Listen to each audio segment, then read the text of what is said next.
My name is Leen Van Duijn. I'm Director of National Security and Crisis Management at TNO, which is the Netherlands organization agency for applied scientific research. And we try to provide and do research-based solutions, more or less, for safety and security issues in the Netherlands, but also with an international context.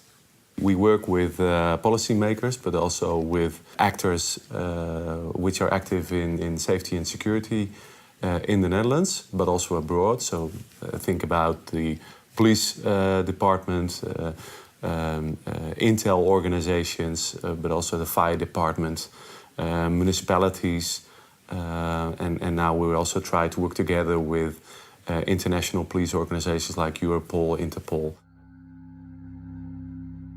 Right now, we try to work together with the Dutch police force when it comes to combating organized crime and terrorism, to see if we can add our knowledge about big data and the analysis of social media to get a grip on the potential jihadistic threat in the Netherlands, but also when potential terrorists try to move from the Netherlands to areas like Syria or other areas that are in crisis right now.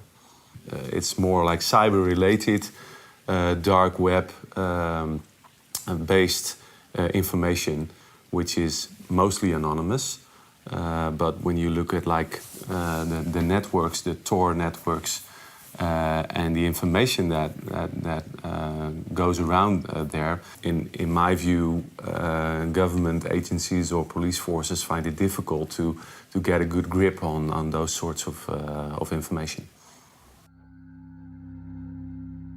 When I look at combating organized crime, then I think the key players should be the law enforcement agency, but also the internationally focused police forces like Interpol and Europol, platforms that you can share information with.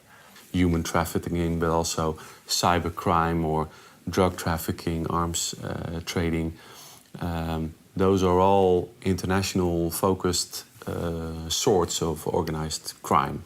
They don't disturb themselves with normal legislation or rules of law or national contexts, which are the normal boundaries for law enforcement agencies to work by. So you have to work together in an international way to find solutions. And from my experience also in the National Police Force in the Netherlands, and of course Europol is also stationed here in The Hague, I see that only 10 to 15% of the information that the Dutch National Police has is being shared with Europol. So information sharing is key when it comes to combating organized crime, I think. And we also try to help with the TNO to activate civilians. One project, for instance, is Claim Your Neighborhood. It's some sort of a digital tool in which civilians can share their information with each other and to have a good situational awareness of what's happening in their neighborhood on certain topics that are interesting for themselves. When civilians act together and organize themselves, that would be the first step in also helping law enforcement agencies to get a better view on what's really happening in the neighborhood and in society. And when you let civilians themselves decide on the amount of information they want to share to get a better view, a better common view on the situation they are in together, then privacy is not the first concern of civilians. So societal security, in the meaning it has for me, is to activate society and to activate civilians. It's more than a technological, innovative project, or it's more than thinking of innovative solutions.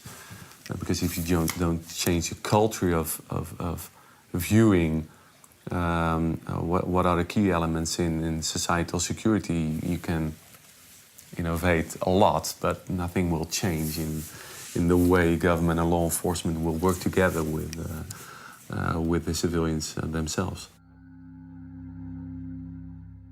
Yeah, the biggest two gaps I see is the problem of the law enforcement agencies to keep up with the fast pace of knowledge and research.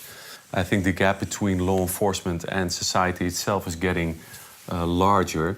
I think the information that is shared on social media or in a digital context, law enforcement agencies or municipal police is not really looking at that.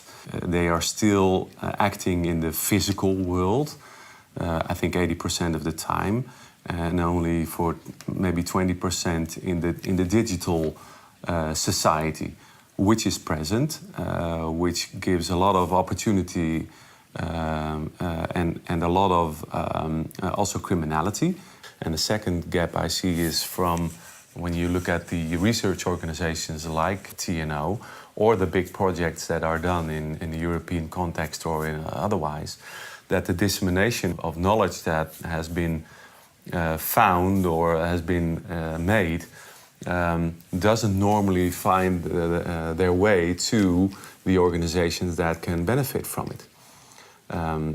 So there's a lot of knowledge that's been made, but to make solutions from that knowledge, I think that's the second gap that we have to try to bridge.